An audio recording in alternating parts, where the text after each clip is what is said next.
शून्यपुर में भंड के वैभव का वर्णन, गणेश एवं भंड का युद्ध कौशल वर्णन। श्री हयग्रीव मुनि कहते हैं, हे अगस्त्य, शिव से वरदान पाकर दैत्य भंड विचार करने लगा, मेरी मृत्यु देवगण आदि से नहीं है। यदि ऐसी बात है तब तो मेरा मरना कहा, मैं तो सर्वथा अमर बन गया। इस प्रकार मानकर कृतकृत्य हो वह कैलाश पर्वत पर गया। उसने अपने मित्र गणेश से मिलकर उसे सब वार्ता कही। अनंतर गणेश को साथ लेकर गौरी को नमस्कार कर उसने वर प्राप्ति का वर्णन किया। इसे सुनकर भगवती गिरिसुता ने राक्षस को बधाई दी और कहा, हे वत्स, तूने महान वरदान पा लिया। देवगण से कभी द्वेष मत करना, नहीं तो भय प्राप्त करेगा। भूतकाल में देवगण द्विज और प्रजा से द्वेष करने वाले सभी दैत्य और दानवगण नष्ट हो गए। दैत्य एवं दानवों के संसर्ग को दूर से ही अधिकाधिक वर्जित करना। दुष्ट संग से बुद्धि का बहुत विनाश होता है। स्वर्ग से भी बहुत बड़ी चढ़े विशिष्ट पाताल लोक में जा, उसके निवासियों का धर्म पूर्वक पालन कर। हाँ, आपकी जो आज्ञा कहकर वह दैत्य भगवती को प्रणाम कर पाताल लोक में चला गया। वह दैत्य तथा दानवों के साथ पाताल में शासन करने लगा। अनंतर उन दानवों के सेनाध्यक्षों द्वारा बारंबार प्रेरणा पाकर दैत्य सेना को साथ में लेकर वे त्रिलोकी पर विजय अभियान करने लगा। इस विषय में उत्तर कुरु देश में अद्भुत भीषण लोमहर्षक युद्ध हुआ। युद्ध के शुभारंभ में सज्जित उपकरणों को देखकर लोक पितामह ब्रह्मा ने साम नीति के वचन कहकर दैत्य को मना किया। हे राक्षस राज, तुझे युद्ध करना उचित नहीं। ये देवगण तुझे कर देने वाले सर्वथा तेरे अधीन होंगे। तू सब ओर से सातों पातालों और भूलोक का अधिपति बन। स्वर्ग आदि में देवगण निवास करें। तेरा इन सुरों से कोई वैर विरोध ना हो। इस प्रकार ब्रह्मा जी के वचन सुनकर सुरगण से मंत्रणा कर तब इंद्राणी, नंदन, रंभा आदि अप्सर गणों को कर के रूप में उसने याचना की। उसके सर्वथा अनुपयुक्त वचन सुनकर क्रुद्ध हो लोक पितामह ब्रह्मा बोले, हे भंड, तू दुष्ट बुद्धि वाला है। ये कहकर वे अदृश्य हो गए। तत्पश्चात उन भंड आदि अत्यंत अभिमानी दुर्दमनीय दैत्य दानवों ने देवगण से दारुणतर घोर युद्ध कुरुदेश में किया। उसने इंद्र आदि देवताओं को जीतकर कैद कर लिया और उन्हें बाहर उठाने के काम में लगा दिया। इस प्रकार त्रिलोकी को जीतकर बहुत अभिमान मत से गर्वित हो भंड दैत्य ने अपने दोनों ओर के पार्श्व स्थानों से विषंग और विशुक्र को बनाया। अपने प्रभुत ऐश्वर्य से परिपूर्ण उस भंड दानव ने सैकड़ों पुत्र और पौत्रों के सहित 105 ब्रह्मांडों को अपने वश में कर लिया। तारकासुर ने अति वीर के अहम मद से उद्दंड भंड दैत्य को देखकर उससे मित्रता कर ली और उसने अत्यंत प्रसन्न हो 18 ब्रह्मांडों के अधिपति का पद उसे दे दिया। तारकासुर ने अपनी छोटी 4 बहनों को, जो श्री के समान अत्यंत रूपवती और कांतिमती थीं, जिनके नाम सम्मोहिनी, सुंदरी, चित्रांगी और कुमुदोत्करा थे, उन्हें भार्या के रूप में भंड को दे दिया। उग्रकर्मा, उग्रधनवा, विदुन्माली, विभीषण, इंद्रशत्रु, अमित्रघ्न, विजय और विष्टापन ये दैत्य लोग उसके प्रिय पात्र, प्रकृष्ट बुद्धि संपन्न सुमंत्री गण थे। उन्हें प्रसन्न होकर भंड दानव ने नए दिक्पति बनाया। इस प्रकार वैभव को पाकर समय आने पर वह मदोन्मत्त हो गया। तब उसने स्वयं सर्जन, पालन और संहार किया। खोटी मंत्रणा देने वाले मंत्रियों से मंत्रणा किया। वह अनंतर लोक पितामह ब्रह्मा को जीतने के लिए जैसे ही सत्यलोक में गया तो लोकों के सर्जक भी उसकी दुष्चेष्टा जानकर अपने लोक सहित अदृश्य हो गए। वैकुंठ में भी जब विजय के लिए गया तो वही हुआ। बाद में कैलाश में गया। श्री गणेश उसे आया सुनकर प्रथम पार्षद गण के साथ अपने पूर्व काल के मित्र का स्वागत करने से प्रेम से मिलने गया। मार्ग में ही वह मिला।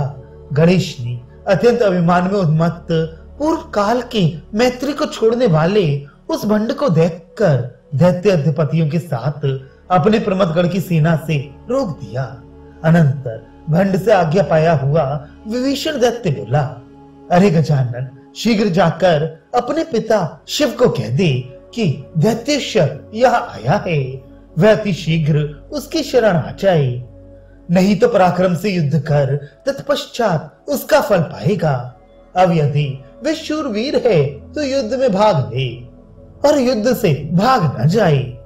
और अपनी माँ को कहना कि इंद्र की पत्नी शची तुम्हारे यहाँ आश्रय में ठहरी हुई है, उसे ये दैत्यराज चाहता है, इसे बिना विलंब उसे संभाल दे, नहीं तो केशपाश पकड़कर उस इंद्राणी के साथ तू भी दैत्यों द्वारा मेरे पास लाई हुई सम्मानहीन हो जाएगी।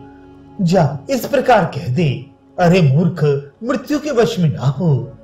दैत्य के अत्यंत गर्व से उद्भूत वचन सुनकर क्रोध से तिलमिलाए गणेश ने अपने पाद तल से उस अभिमानी दैत्य के सिर पर आघात कर तत्क्षण उसे नीचे गिरा दिया। इधर प्रमथगढ़ ने भी उसके आगे आगे चलने वाले दैत्यों को मारा। तत्पश्चात दैत्यों तथा प्रमथों का अति भयंकर युद्ध हुआ। बाद में इस अंतराल में पार्वती दैत्य गण से गणेश और प्रमथगढ़ के युद्ध की बात सुनकर वात्सल्य भाव से अपने पुत्र गणेश की रक्षा के लिए भगवती वहां आ गई। उसने शक्तियों की अपनी कोटियों के साथ युद्ध में सम्मिलित होने का प्रयत्न किया। पार्वती ने प्रमथ और दैत्य गण के घोर युद्ध को देखकर तथा प्रमथ गण की शक्ति घटी हुई जानकर अपनी शक्तियों के गण से आवृत हो दैत्यों से युद्ध किया। तब मुहूर्त में ही अत्यंत दारुण रूप से दैत्यों के और प्रमथों के बीच युद्ध छिड़ा। शक्तियों तथा बलवान प्रमथ लोगों द्वारा दैत्य गण बुरी तरह खदेड़ दिए गए। उनके कष्टकर आघातों को दैत्य लोग नहीं सह पाए और युद्ध क्षेत्र से भाग निकले। कई राक्षस गण छिन्न अंग वाले, कई मस्तक कटे हुए और बहुत से शरीरों के छद विक्षत होने से बुरी तरह घायल हो गए।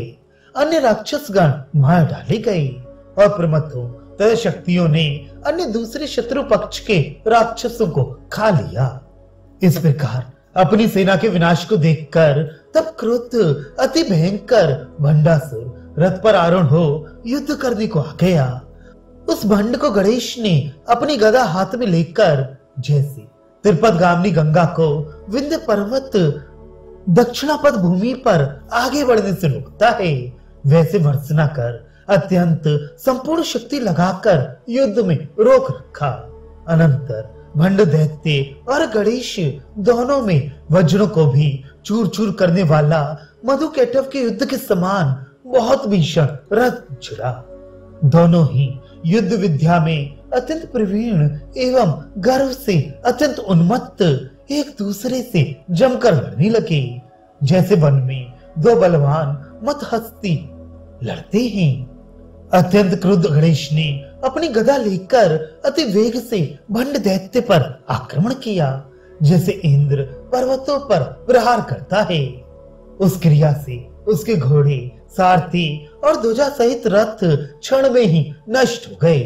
फिर गणेश ने शीघ्र वज्र के समान आघात करने वाली उस गदा से दैत्य पर प्रहार किया। उससे प्रताड़ित हो राक्षस राज भंड जैसे जड़ मूल से काटा गया वृक्ष गिरता है, उसी के समान बड़े विशाल उल्का तारे की तरह मूर्छित अवस्था में धराशायी हो गया। दैत्यगण ने हाहाकार कर विलाप किया और प्रमथों तथा शक्तियों ने ऊंचे स्वर से गणेश को साधुवाद देकर उसकी प्रशंसा की।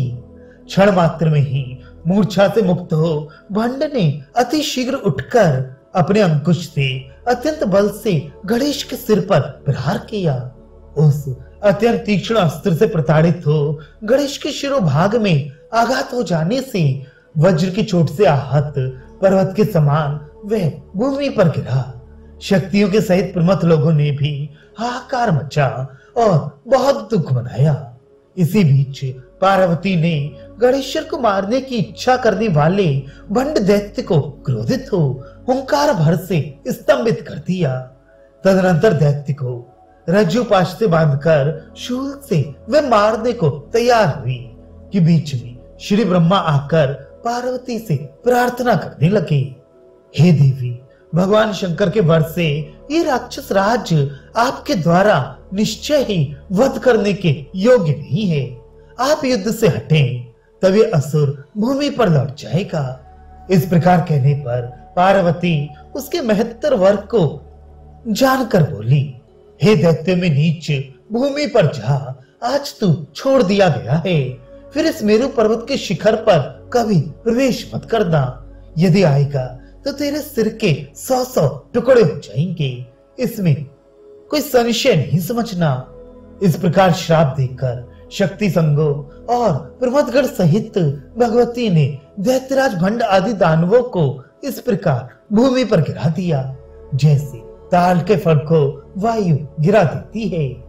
एवं प्रकार भगवती गौरी द्वारा जीता हुआ भंड दैत्यों के सहित निराश और अत्यंत खिन्न होकर अपने नगर शून्यपुर में लौट आया। श्री हयग्रीव जी कहते हैं, हे अगस्त्य, इस प्रकार तुझे भंड की तपस्या से प्राप्त उसके वीर पराक्रम को बताया। गौरी के श्राप के कारण ही ब्रह्मा आदि देवगण भी उससे नहीं हारे। इस प्रकार असुरों के नेता भंडासुर ने लोकों को जीतकर देवलोकों को उपद्रवों से अशांत किया, जैसे भेड़िया नगरों में उत्पात करता है।